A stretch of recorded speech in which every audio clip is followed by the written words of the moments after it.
Melissa. It is unscripted, unedited, real life.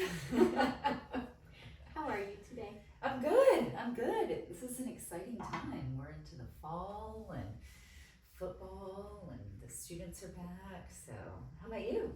Good. I got my hair cut today. It looks so good. Did you ever have short hair? No. So listen, at Raw Middle School, I thought I wanted to cut my hair one time. And so do you remember in your middle school when I wrote those, should Misty cut her hair? Check yes or no. And literally passed it around the class. What? But everybody couldn't know. Today is a very special episode, I think. Probably going to be one of my favorites. I think it's going to be one of my favorites as well. Yeah. Who are we going to talk about? We are going to talk about our best friend, our mentor, our founder, our father, Bob Sullivan. Mm-hmm. Technically, his legal name is Robert Esley Sullivan.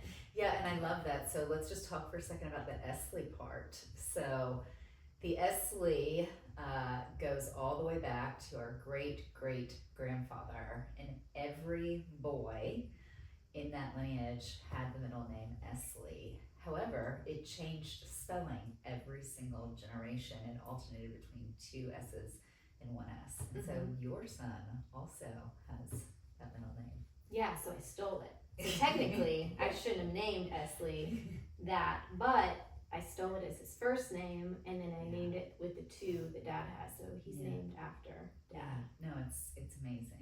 And today might be a little bit emotional for us. It's we're coming up on 5 years. Our dad passed away on September 8th of 2020. Grief sucks. It's just weird. Yeah. Like, it sucks, but it's the strange. If you've never been through it, I love that for you. But if you've been through it, it's so debilitating at first. Yeah, absolutely. Like, for me, I was like, what do you mean the world goes on? Like, it can't go on. Like, my best friend, my dad, is not here. Like, What do you mean I have to care about everybody else's problems? What do you mean I have to go buy bananas at the grocery store? Like, What do you mean? Yeah, much less like take care of yourself, right? We had an amazing relationship with our dad, so it's so we want to share that. Let's talk about some of these stories. He was an Air Force brat, so our grandfather was in the Air Force, and they traveled and lived all over the world. Spain was cool. Yeah, I think that was one of his favorites, was Spain. Yeah, he loved Spain. He also loved Africa. Really? Yeah, loved Africa. What did we learn about? Didn't he have a monkey or something? What did he have? A camel? He had a camel. Dad had a pet camel. Yeah. He had a donkey. He loved animals. They loved him. Yes. The falcon. Right. So tell that story. Man, so I wish our other sister could tell this story because she was there. We all just got pictures and videos, and we're all like, "What the? What is happening?" I think we said that a lot with Dad. What the? Yeah.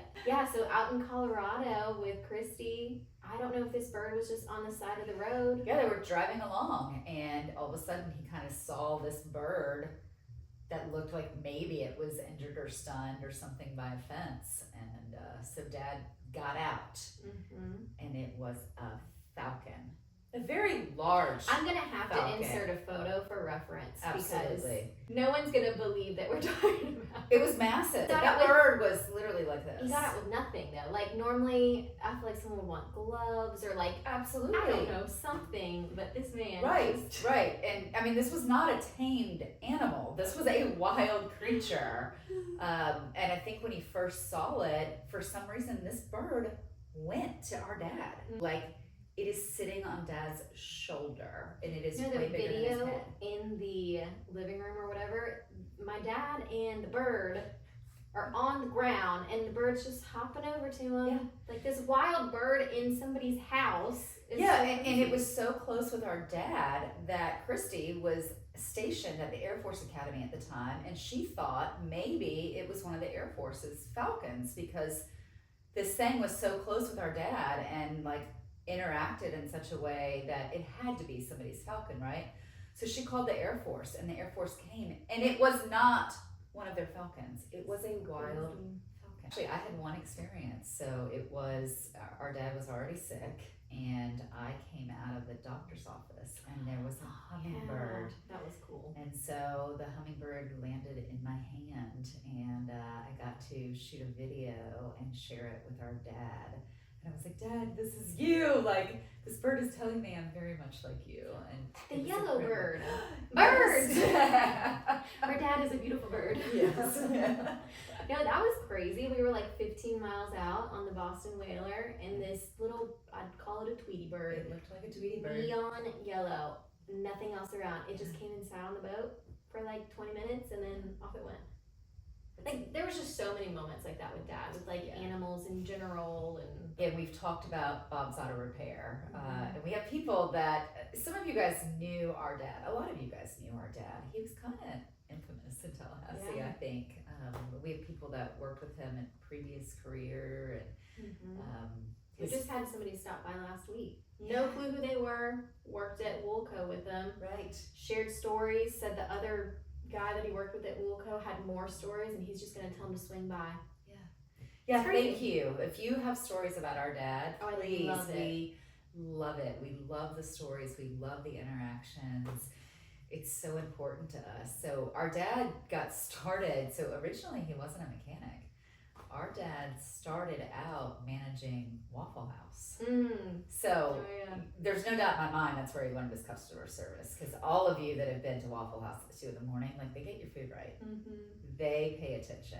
So yeah, he was a manager at Waffle House. And with then Johnny? Yeah. And then he got an opportunity to work at Woolco, which, for anybody, Woolco doesn't exist anymore, but back in the day, it was like the first Walmart. It was like the first Walmart super service center, and it had an automotive repair center in it.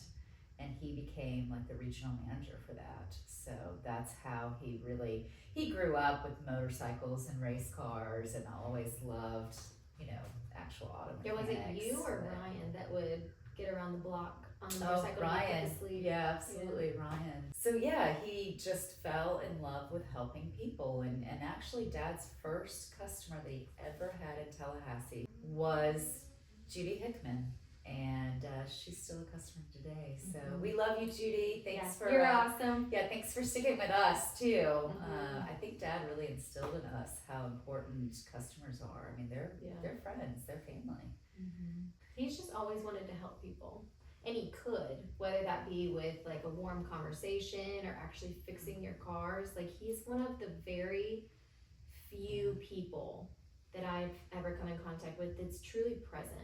Like, he doesn't talk about other people. It's always just current, and that's really hard to do. Yeah, I mean, not only was he current, but he was ahead of all of us. True. So he knew all the latest songs, all the latest, gadgets, electronics. All of it. Yeah. All of it. I mean, I remember, before like big screen TVs, he had like a 75-inch TV. That thing was a beast. It took up the entire wall of the house. I mean, that thing probably weighed like 800 pounds. Yes, it was huge, but he had to have kind of the latest surround greatest sound. Yes, we all absolutely loved Top Gun because of that. Every time he got a new stereo component or a new speaker, that song got blared. Yet more emphasis on the blaring it. I do not believe our father believed in any volume below 75. That's probably true. Truly. Yeah, that's probably true. Maybe that was after all the years of, the loud mechanic life, but maybe he just had a passion. I think he just had a passion for loud stuff. Full speed. I can tell you that Dad protected us. He fought for us. He challenged us. He encouraged us. He loved us. I always knew growing up and early into my college years, right? Like, if a boyfriend was being dumb or, doing some stupid shit, Dad was going to show up. He was going to show up, and he was probably going to kick his shoes off, because if Dad kicked his shoes off, he was about to whip somebody's ass. No doubt. He was good at that subtle intimidation, where he really didn't say much, but his tone shifted, his mannerisms got a little tighter, and you're like, oh, this like really charismatic, funny guy just kind of just took it to a new level. Yeah. There was a new level there for sure. Tell me some of your favorite memories with Dad. Ooh, it's hard. So my memory is not good from when I was younger, and then the divorce happened, so that was a whole crazy time. But then I got to live with him for I don't even know how long. I'd say at least a few years. Oh yeah, right? I think it was 2, 3, about 4 years. Okay. Yeah, Yeah, at least 4 so years. I got to, again, so we're 16 years apart. So dad died in my 20s. Right. So I didn't get much of like the adulthood with him. Yeah. So I'm glad I got to live with him because I feel like it kind of expedited things and we just shoved in a lot of memories in there. They had a party house, in case anybody wants to know. It was great. The It one was on a Deborah party was house. so much fun. So I've never seen a house where it's laid out, where it's like the upper deck and then you go down below into the pit with like the living room and then you have the pool table, you had the pool outside, like it was just a great house. Yeah, and our dad could never ever let it be status quo. So one of the first things he did was rig up the hammock chair on a pulley system to go over in the air above the pool. Like there always had to be something cool that was going on. Always. Yeah, he could never leave it as is. He didn't know what the word meant, but the feng shui, he would be redecorating, I swear, every couple weeks. Like the couch would be in a different spot. Like he would totally revamp. And he loved interior decorating. Like he did, yeah, absolutely. Coastal, beachy, nautical, like that was kind of his element. But honestly, he wasn't bad at it. He was actually really good, yeah. I think we've all taken a little style from him, so for sure. Yeah, I want to go back to kind of his passion for the auto repair business because he honestly started it to help women. So dad saw when he was at Woolco, he saw women being taken advantage of. He thought that people, you know, these mechanics had a reputation and they would talk down to women, didn't make them feel as comfortable or explain things to them. And dad absolutely, you know, he had daughters at that point. No, that was not going to happen. So I think that's where we get our passion from, right? Because it's not just women. I mean, we explain stuff to people all the time. Cars have gotten more complicated, but dad really had that passion for helping you. It was all about explaining what was going on. And, you know, I remember one time we had a young girl at Florida State who was struggling financially and her car had broken and dad allowed her to donate dog food or cat food to the shelter in exchange for her car repair. That's crazy. Like, yeah, our dad was the greatest. I mean, he was absolutely the greatest. And this is one of the reasons we call it, you know, the unscripted, unedited real life is because you're emotional, right? Like I'm emotional. I literally, you can't see it hopefully, but you know, my eyes are starting to well up because damn it, I miss him. Our dad got sick and he was stubborn, right? So it was 8 years. He was sick for 8 years. And I remember the day that he could no longer work, I thought that it was just gonna crush him. But he would still come and be around his customers and and then at one point we installed cameras so he could see what we were doing on a daily basis. And it was definitely like having Big Brother, but it was Big Dad because Melissa put her desk up on my feet one time and dad called and said, tell that girl to get her feet off your desk. It's hard when you're a people person for that long and then all of a sudden your health tanks and you're kind of stuck and isolated. Yeah. It was a nice way to feel connected. Yeah, and he would bring Little Bear and he would come up and visit the shop and for us it was such a blessing that I think our dad took great comfort in knowing that we were taking this to another level. He got to see this shop be built. This new shop. I mean, he had spent all those years on Gaines Street. Little known fact, one of the first locations was actually on Lake Bradford. It's now the FSU RV parking lot, but that was dad's original shop in that area. And so full circle. This came back home. As we were building it, dad would come down here and check the progress and look at the steel beams and check every single thing. Do you remember how crazy that was? Our very, very last day on Gaines. I mean, he knew it was our last day, but like he didn't know what time we were gonna be done. Like it was just, we moved from Gaines to here in one weekend, which was insane. You stayed over there for like that one last car for like that week. I was over here solo. But our very last day, we had a bottle of champagne and we stepped out on the porch, and within 30 seconds, we didn't even pop it yet. He just comes up, Little Bear, his lab, jumped out the passenger seat, and he just came and hung out. And then we popped the bottle. Like, there are things like that the timing was wild. Well, yeah, because I think that Dad was just connected. He was connected to us. He was connected to our feelings and emotions, and he was connected to this business. So that's never gonna leave. You know, it is. So if you ask us why our business is Bob's Auto Repair, it's because he's a damn legend. Mm-hmm. He's a huge Florida State Seminoles football fan. I mean, the tailgates. The That's my tailgates childhood. When I think of Bob's and the old shop, I don't remember Dad working at all. I remember seeing him, by his toolbox and in the shop, but like I don't recall him ever working on a car. But those tailgates was where he flourished. Epic. Yeah, epic. Bob and Casey level. Like, we had so much fun with you guys. We missed everybody tailgating. Yes, it was amazing. It was so much fun. Back in the day, you could literally walk in and see Coach Bowden, and he was really good friends with Chuck Amato and all of those guys. He worked on Chuck Amato's Corvette for years, and so Dad had a Suburban that he would get, this big old body Suburban, and in that center it had kind of the old panel right down the center, and every single year he would take the Suburban, it was garnet, and he had a beautiful hand-painted Seminole head on the hood, and he would take it over to the stadium. And the coaches would bring the team out, and the entire team would autograph Dad's Suburban. And then he would clear it, and that truck would go to every out-of-town game. Everybody knew that truck. Everybody was excited to have their, Because that's just so cool. I mean, honestly. It was so unique and different, right? And if you haven't seen it, which I'm sure a lot of you haven't, because I just saw it for the first time a couple weeks ago, but it's in the lobby. You can see a picture of it. Yeah, it was really incredible. He had a helmet that was this huge, like a beanbag. It's like a 3 foot by 3 foot Florida State University football helmet, metal helmet, and he would strap it to the top of the truck.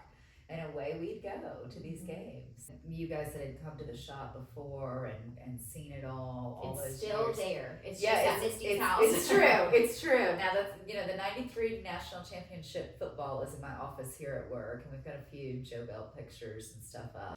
Back in the day, players could have jobs, and so they were some players that worked for Dad, and you hosted them as kind of godparents because they don't get to go home for Thanksgiving. We always play Florida that weekend. Yeah. So they would go to houses and have Thanksgiving, and it was just a huge, huge family. I can tell you that I have sat with Dad in the pouring rain of football games. His biggest, as much as he hated Florida, the place he hated worse was Miami. No, the only thing I remember going to games with him, Miami. It did not matter because I don't remember stats. Dad knew stats. He could tell you in 1993 in the fourth quarter with 2 minutes left. I'm like, it's too much.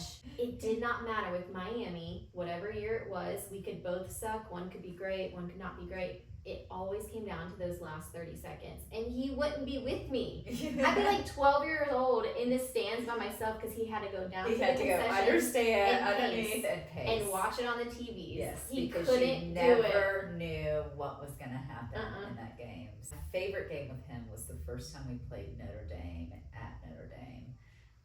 Dad and I flew up to Chicago and went over. And at that time, the College Football Hall of Fame was there. There was so much stuff about Bobby Bowden in there, and it just felt like home. And it was, that campus is beautiful, and the people were so nice. I mean, no, honestly, another fun game was our first time ever at the Champions Club. Me, Dad, and Zach, my husband. Yeah, that was fun. incredible. The Champions Club, absolutely beautiful. Dad loved every minute of it. When you go from sitting on those metal bleachers and see the changes over the years, I mean, he started going, that brick wasn't around there. Like, it looked like an erector set, you guys. And so to see all of those changes and then him go to the Champions Club, that was his very last game. It was his very last game. And what a way to go out. I mean, he loved all the food and the views and socializing with everybody. He just always thought things were neat. Like, Yes. if I had to boil it down to that, he just genuinely lived life. Yeah. Like, I wish I could be better at, where he found excitement in the little things, and he didn't take life too seriously. He was wildly inappropriate, but at the best time. He knew that he could get a rise out of certain people, and it was usually me. Oh, he loves scaring you. He would jump out. He just constantly. loves messing with me 24/7. So at Misty's house she's at now, it's been remodeled. Hallelujah. I don't remember what it was actually for, but it was the doors. Poorest design in the entire world, in my opinion, if you're the one who's constantly being messed with.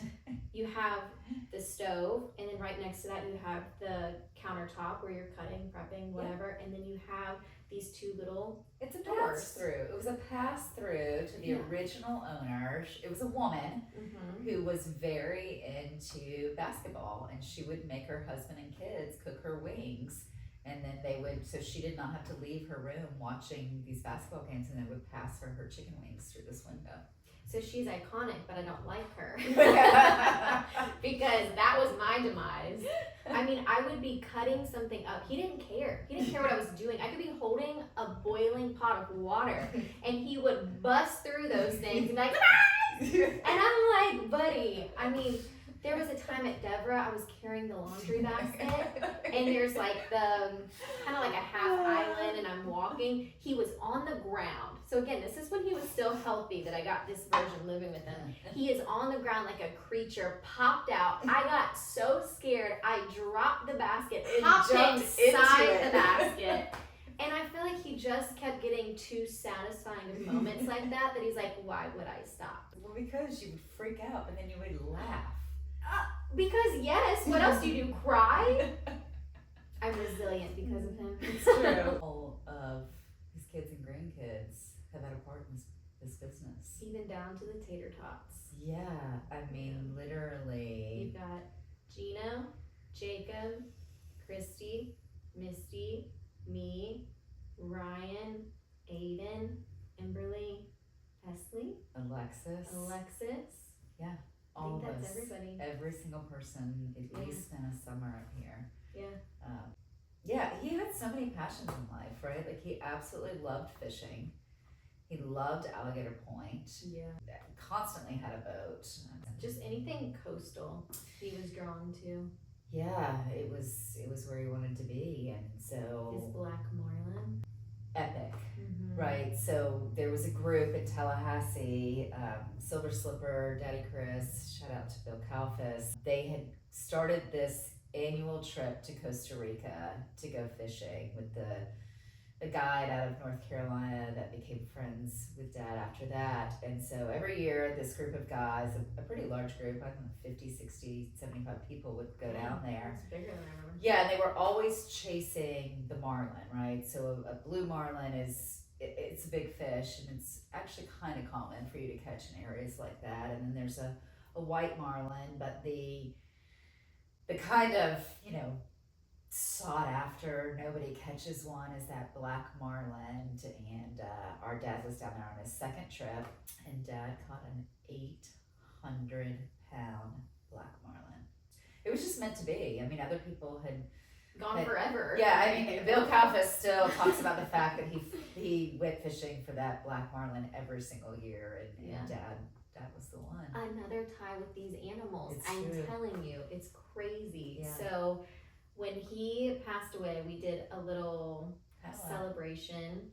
We got so many signs that trip, more than I'll probably be able to recall right now, but the animal thing was the redfish. Yeah, so it's pretty unusual to catch redfish off of Alligator Point. We caught two beautiful, just perfect in-slot redfish on the same day. And so there's this amazing picture of Dad and these redfish. And then on the day of his paddle out, we actually paddled out, spread his ashes at Alligator Point. And Shane was not a saltwater fisher, so Shane's Dad's son. And Shane started fishing off the beach after we had paddled out, and we were all back fishing because that's what we were going to do to celebrate Dad's life. And Shane, who doesn't fish, caught two redfish that day. Yep. We took a picture. Before. Yeah, before that, nobody had caught redfish off Alligator Point like that. And then that summer when I went down there, and I would stay at a house down there, and I was fishing off the beach, and I caught 2 redfish. Yep. And so we have our pictures kind of side by side, all saved together. So yeah, and that sunset that was down there the rainbows was insane. We had insane double rainbows, the most luscious pink purple sky tied with those rainbows. We were there for probably like 4 days or something. Yeah, at least. And I'm not kidding, every single day there was the gorgeous full moon. Yeah. But this sunset, y'all, I'm a sunset seeker. Like, she is. I would say she will stop the car, go look for these sunsets. We will find a sunset. Yes. Like I will stop everything for a sunset. And I remember it was like a couple days before he was passing, and I'm just like, send me a sunset. Like people ask for signs or like something like that. I'm like, send me something. It was wild. It was the most vibrant sunset I've ever seen in my life. It was just the most orange, bright, like we have the most incredible pictures and videos. But it was Dad, right? Because he couldn't send us just one. Like nuts. He sent us an entire 5 days of signs every single day that he was okay, that we were going to be okay, and that he was watching over us. And it's crazy because you're very strong in your faith. Yeah. And I'm not as strong with certain things where I'm matter of fact. And no matter where you stood on that spectrum, there was so many that you're just like, okay, come on now. Like I hear ya. I see ya. Like he was like a cat. He was sick for 8 years. Yeah. I mean, there was 3 I can think of, unless I'm forgetting one, to where they were like, he's not gonna make it. Oh yeah, no, absolutely. I mean, there was one where he spent 13 days in the hospital, and our brother Ryan brought me a cot, and I spent the night in that intermediate ICU room and never left the campus of that hospital. When my husband planned, not his first, because the first one got ruined by some hurricane, but the second proposal in Thomasville, we're over by the tree. Zach gets down on one knee. I black out. I have no clue what he said. I said yes, but then I hear off in the distance, and I hear, Melissa, does that mean yes?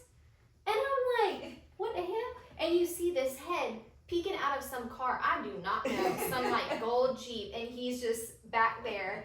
And I'm like, what is happening? Yeah. And even Zach didn't know. He was in the photographer's car. Oh yeah, I was in the bushes filming it, just to be true. That was so funny. I was crawling in the bushes. No, and y'all could see her video. It is literally a video this close to her face. She's on the ground, army crawling, whispering, out of breath, and she's like 2 houses down, and then she's like, they just walked by. They just walked by. It was a great commentary. So but Dad funny. wasn't going to let that go. So, again, a testament to who he was. When Dad found out that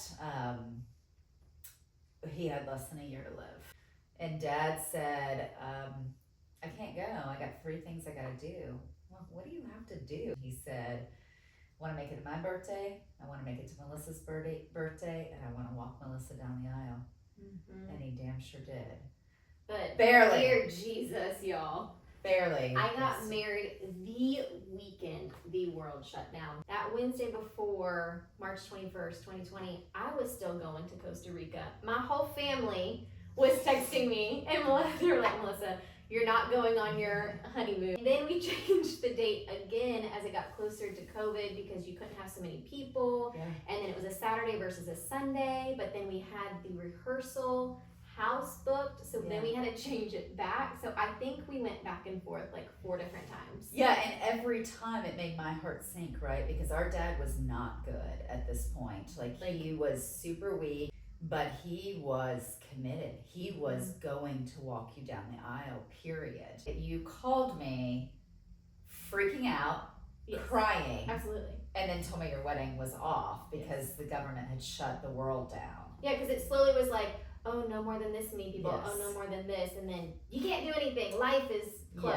Yeah. And so you called me and I said, I'm going to need you to take a deep breath. There was no way in hell, 1, I wasn't letting you get married to your wonderful husband. And 2, our dad was not going to walk you down that aisle. He had held on for over a year. Yeah. We basically said, fuck the government. And you and Jen were just a godsend. Yeah, we took that house and we made an incredible 3 days. So that was Wednesday. Yeah. And then on Saturday. And it worked out. That was one of the happiest moments I've ever seen in our dad's life. He got to walk you down the aisle. Mind you, Misty tried to cause me to have a panic attack right before we walked down the aisle because we were over an hour late. It's true.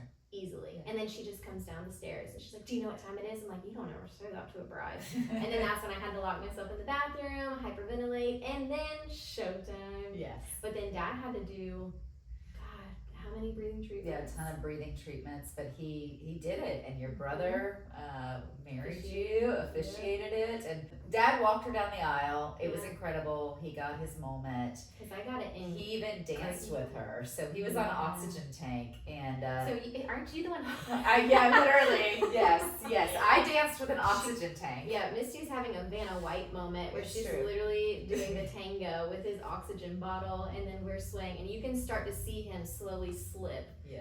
Towards the end of that. That's what's so funny is like we struggle with thinking of our memories, and then one pings another. Absolutely. Pings another. Like how did I almost forget my wedding? Him walking me down the aisle. Well, and it was even cooler. So I don't know what it is with these 3 days, but you had your wedding, and then my daughter was supposed to get married in that December, and she saw Grandpa going down. She called after that and said, I need to get married with Grandpa. And she gave us 3 days. And she gave us 3 days, literally, she gave up this big, huge wedding she was planning, and we created a beautiful wedding at Dad's house beside his bed. It was incredible, yeah, and he, so again, he was in both of your weddings. He signed as a witness. Special treat for everybody. I'm so excited. We have a guest. Yes. Our first guest. It's our first guest. Yeah, it's our first guest. We're going to welcome our brother, Ryan Sullivan, is joining us. So let's get him in here. Welcome. I'd like to start our little initiation with our guest with a little Pepsi cheers. That was our dad's drink through and through. Coke products, no thank you. No, we almost didn't get to go back to Disney, you guys. Like seriously, Dad would leave restaurants if they didn't have Pepsi, and for years Disney had Pepsi, and then we went down there one time and they changed to Coke, and he was not having it. All right, to Bobo, we love you. We love you. Love you. If Dad was still alive, we would know exactly what the weather was in Monument, Colorado. You're so right. Where our sister Christy used to live. My dad was, man, even after she moved. that dude was on top of international weather patterns. Yes. Because why would you even be talking about Bob Sullivan if you were not talking about TVs, gadgets, laser disc, bumping stereo systems? Oh yes, I told them his volume was never below 75, like ever. I mean, ever. when you got a laser disc, you got to bump it. Okay? Because we'd have what did you say, the laser, see, we had the good Lazy Boys too, with the little vibrating function, so you could kick back on a Sunday, put the chairs in the middle of the room, put on like Top Gun, Days of Thunder, Footloose. Footloose, I mean, you might as well take, if it goes up to a 10, put it at an 11, because we want to see the windows shake. Our house was cool. Oh yeah. Because Dad, he built 75% of it with no permits, but he said, you know what, we just gotta expand. which is why that house no longer exists, because when it was condemned, when just so you know. Well, no, I mean, it was not condemned. It was not. No, they just started fresh. It was not legal in any way, shape, or form. A friend of ours was an inspector, and he's just like, Bob, I like literally live 3 blocks from you. You are clearly building on a whole garage. He's like, I got a game room too. You want to come play pool? You know, it's like. But I only talked about furniture. I mean, he'd all of a sudden have a brand new driveway randomly. He'd have a whole section, like an addition of the house, like within a weekend. His whole VHS wall walls. Walls. The Great Wall of Tape. Yeah. Well, he liked building stuff. I mean, another fun fact, I've got the pictures that Ryan and Dad helped build the bar in Potbelly's. Oh, that's you true. You guys actually tore down that building originally had 2 fireplaces in the center. You guys tore those fireplaces down and helped Dan build the bar in there. Yeah, I just saw those pictures for the first time. Oh, really? Mm-hmm. I just see it in my mind because I think I was like 9, and I had a sledgehammer. You had like an oversized tee on. You're ready to go. Every time I drive by Potbelly's, I'm like, Y'all are welcome. Your little dance floor. I knocked that out for you. My heart and soul is in there. Like I said, like the show says, spread good vibes, you know? Good vibes. Let the people dance. Foot loose. Yeah. When y'all used to play softball and mom supervised up at, what's that, Messer? Yeah. And dad would get off work and pull up, just be blasting the hits, man. Just open the doors, cranking it.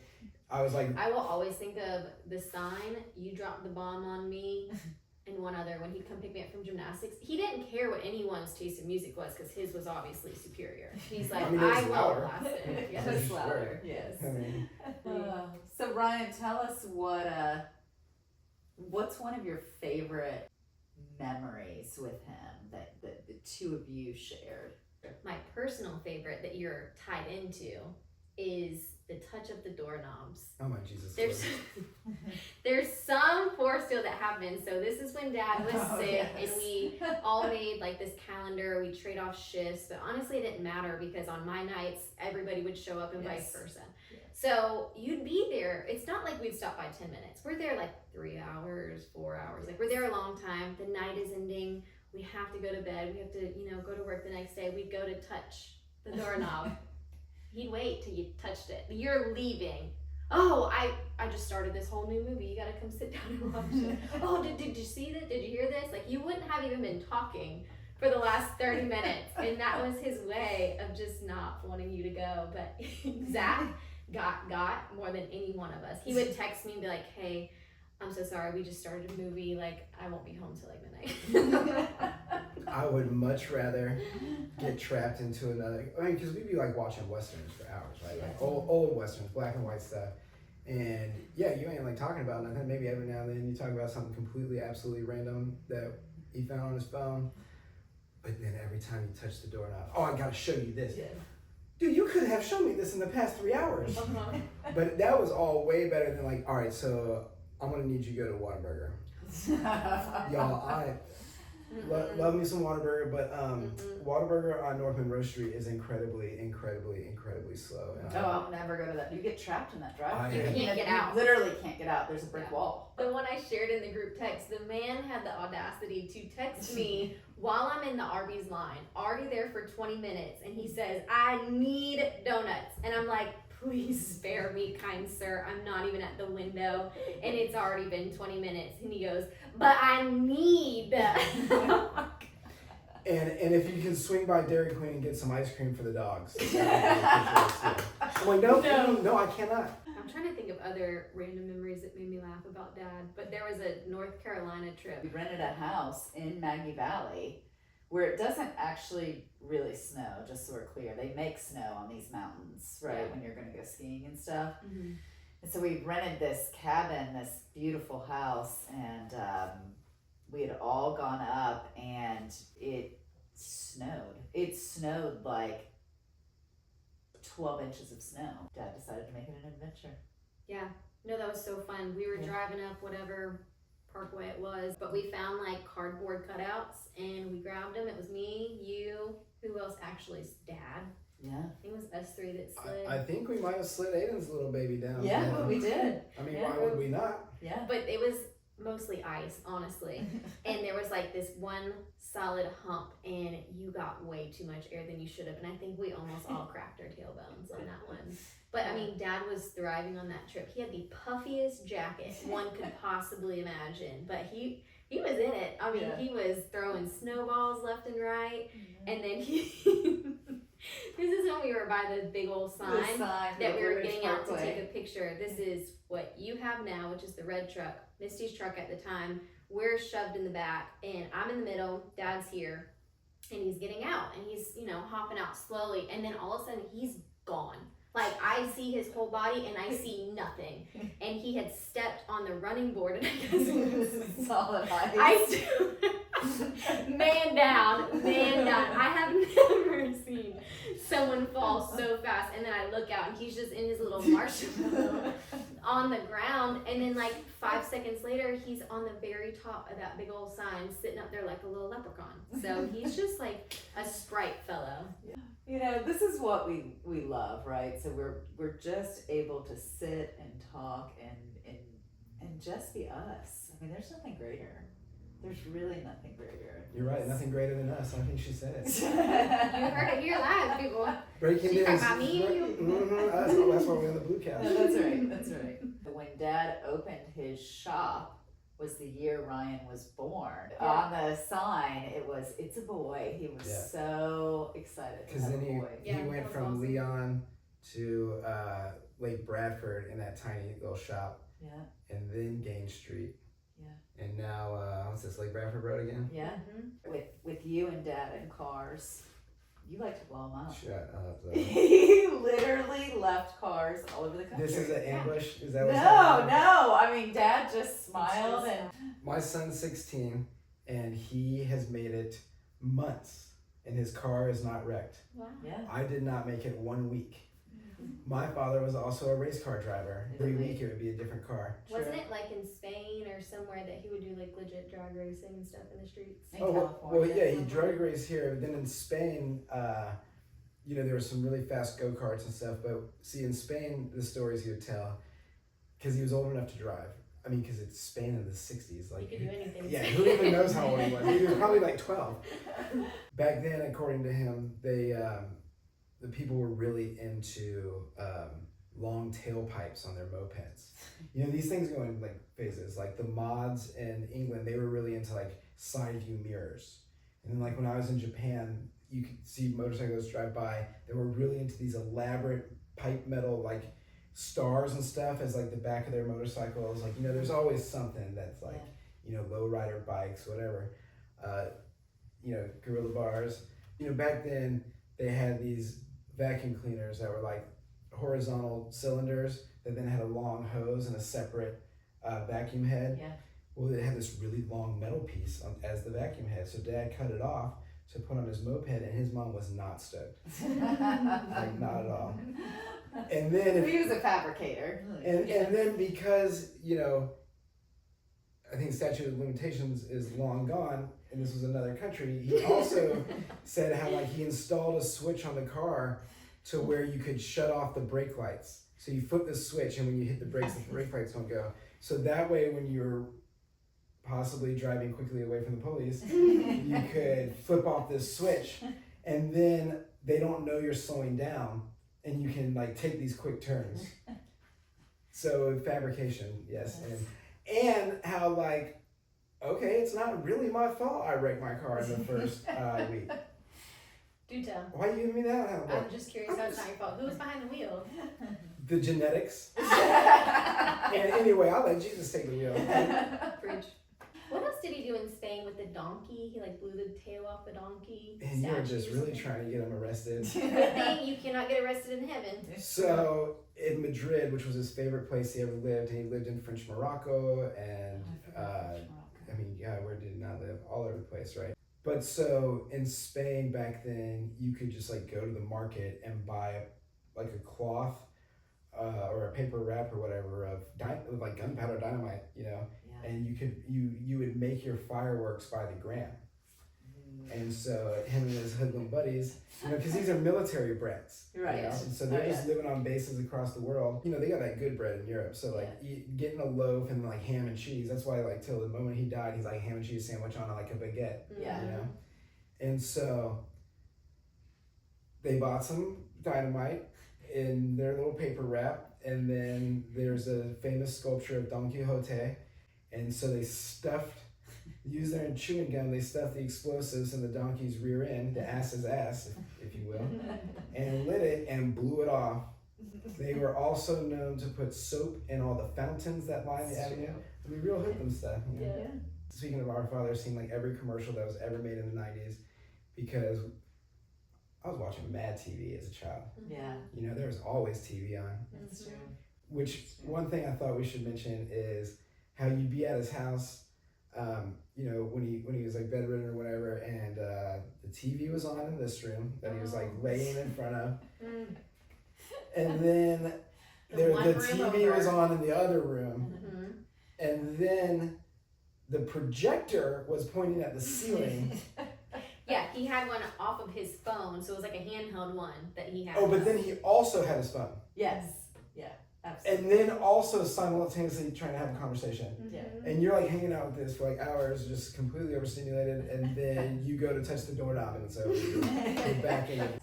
Yeah, that's a very vivid memory of asking the TV to be turned down, like after, I don't know, 1 a.m, something reasonable. I grew up on the other side of the wall of the living room on Gibbs, and again, it's like a school night. It's like 2 a.m. and it's Rambo. We got it. And you're like, Yeah, it was always an action movie. and so he turned it down, and then you go back to bed, and then it would get progressively louder. And you're like, this guy is a 12-year-old.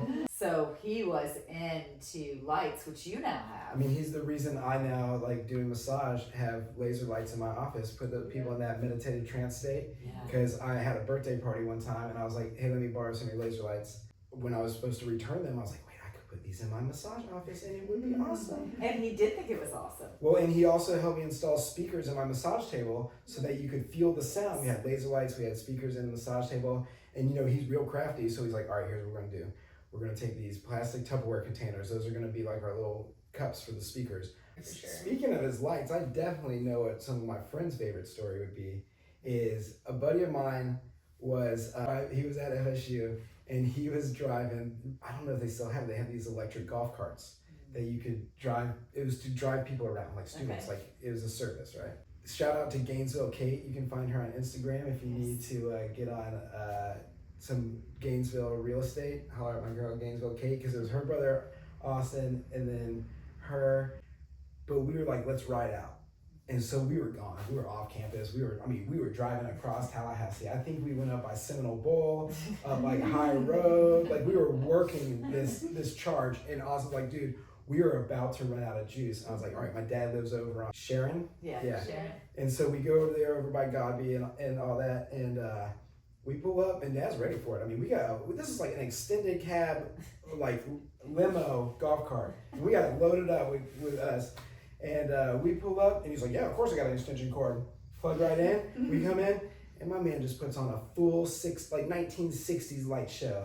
But like also, you know, because he kept it retro, and he was always on the newest stuff. Yeah. So it had those old like kind of lava lamp lights that you used to see, and we all just sat there like, and then it was charged up when we left, and years have gone by, and they're still just like, yeah, your dad is dope. So that's right. But he's so cool. But like with the lights, he won best neighborhood for Christmas. And Yeah, Christmas big tree into lights, that. that's a big And thing. yeah, I feel like he was just very animated in that stuff. He liked decorating. He liked Yeah. lights. Speaking he liked of animatronics, yeah. everything at our house moved for Christmas. Mostly Disney stuff, so it would have like Pluto, Mickey, whoever, Yep. and it would just slowly. So like when they started a little, rickety, it was kind of creepy at like night. They'd be like, The night Mrs. before Claus. Christmas. Yeah, they all moved ever very, very slow, but they were cool. Vintage, a perfect blend of vintage, but yet like always excited about whatever was new. I mean, Did not because we matter. always had reel-to-reel players, 8-tracks, vinyl, Yeah. Mhm. VHS, but then always had the newest stuff too. Yeah, absolutely. Yeah, he even rigged his Chevy because he liked to watch movies while driving. Again, he cannot get in trouble now, so like we can let some cats out of the bag. That but- was definitely the first DVD player I ever saw in a truck. yeah, he took Oh, out the center like navigation area and put in a DVD player. Yeah, and it we was would watch long movies. before that stuff actually came. I in mean, this was probably vehicles. 20 years ago. Yeah. Like Yeah, easy. Oh, I mean, I got pulled over driving his truck because instead of red guards for the brake lights, he put on clear guards. And the cop is like, that is absolutely illegal. I was like, look, my dad is crazy. Okay? This is not my truck. You know, and he's like, all right, just go tell him to put some red ones back on. And I'm like, yes, sir. Yeah, that's what's funny. I feel like I couldn't really get in trouble that much because I was already like the most tame out of all of y'all at this point. She was boring. That's what I'm saying though. I would be doing something with Dad and he'd be the one about to get in trouble. Like I'd be driving his car, we got pulled over. He's like, "You gotta switch with me." I'm like, "What do you mean?" I'm like, 15. What do you mean I gotta switch? He's like, "Get in the driver's seat." I'm like, "Okay." So it was like always roles reversed. It's like I was always like, should we be doing that? Gotcha. Is this punked? So most people, obviously, Dad's a mechanic. He had a boy. He immediately probably thought you were gonna take his shop over. This is literally what we get. Yeah. Y'all didn't have a brother? Mm-hmm. Like, yeah, we had a brother. brother. He's a badass, but he didn't want to deal with all of you. Due to my inability to deal with these people on his phone, because I remember when one of our great employees and friends who recently passed, when his son passed, y'all had to go to the funeral. They were like, well, who's gonna answer the phones? And Missy goes, Ryan will, because he will just tell people straight to and I was like, facts, like, I don't have time for this stuff. Wait, yo, I didn't break your stuff. I didn't make you wait till the last minute. Like, I don't know what you're talking to me about right now. So you can chill and wait, or what? And not to mention, see, y'all got it different too, because y'all are girls. I'm glad y'all think Dad was like Mr. Instructional Man. I'm like, all right, let me fix this. And I was probably really annoying, like hyper and blah, blah, blah. And he's like, here's what's going to happen, man, is you're going to shut up and I'm just going to fix this. He's great. He's a master at everything that he did. But see, I am the teacher in the crew. Because I grew up at an auto shop in the front of the house, when I did decide I wanted to like really do mechanics, he's like, all right, here's a wrench set, start out changing alternators, like no problem. Then the front desk person would be out sick. Well, you know how to work the computers. I mean, I made it like at any given time when I actually attempted to really go mechanic, it max 3 days until I had to be back on the computer and answering the phones, because I knew how the business side of it worked. Yeah. And like everybody else was a talented mechanic who this is their profession, so they went into it, and I got stuck back up front. Business owning is its own entire universe. And see, I work for myself, but like I can't even imagine corralling all the characters that have come through Bob's Auto Repair's doors in the years. I grew up with all sisters. I've spent my entire life You're better for it. dealing with hard-headed You are people. better for it. My blood pressure is higher. For that. I officially outsalted Dad one time. That was, I got it on video. It's too. good for I us, though. tried I just so want to hard. say Mayo has told me to eat more salt, so shout out Dad. I mean, I thought he would never die because I thought he was preserved. Slowly. Like you could sit there and like a slice of pizza, for instance, be like, man, I just put a lot of salt on this. If he did not visually see you put salt on it, he was making it rain. So it was so satisfying when he was like, little salty there, girl. I said, yes, it is. I think I poured like half a bottle. Melissa no lie. dipped it in I salt did. and I pepper. was like, he ain't gonna eat this one, I bet you. It wasn't vicious. It was an experiment. Correct. We're on the big cozy couch now. Yes. It's one I remember the most is where we were having like a family reunion in Navarre, which is what, like 3.5 hours away. And it was with all Dad's family and cousins and all that. And he came driving over and we were all already there. But then my mom's dad, Al Clark, he, master fisherman, was going to show me some more fly fishing techniques, right? So I called Dad and I was like, hey, if you haven't left yet, will you bring my fly rod? And he's like, sure, no problem. Well, come to find out, he was already halfway to Navarre and he turned around. And so like hours later, I'm like, where are you? He's like, I turned around to get that, I'm running late. I was like, well, why did you do that? He's like, you said you needed it. Yeah. And I'm like, well, that's crazy. You should have just come on. The things I remember the most is that he was just like, all right, bet. He needs this thing, like whatever. I mean, one time when I was in Boy Scouts camping, I think maybe at Torreya, I forgot all of my clothes. I remembered the food and the football, the most important things. And then he drove my clothes over to the camp out, Yeah, he was just the coolest. I was telling Misty in the beginning that you just don't really hear about him complaining about people, talking shit about people.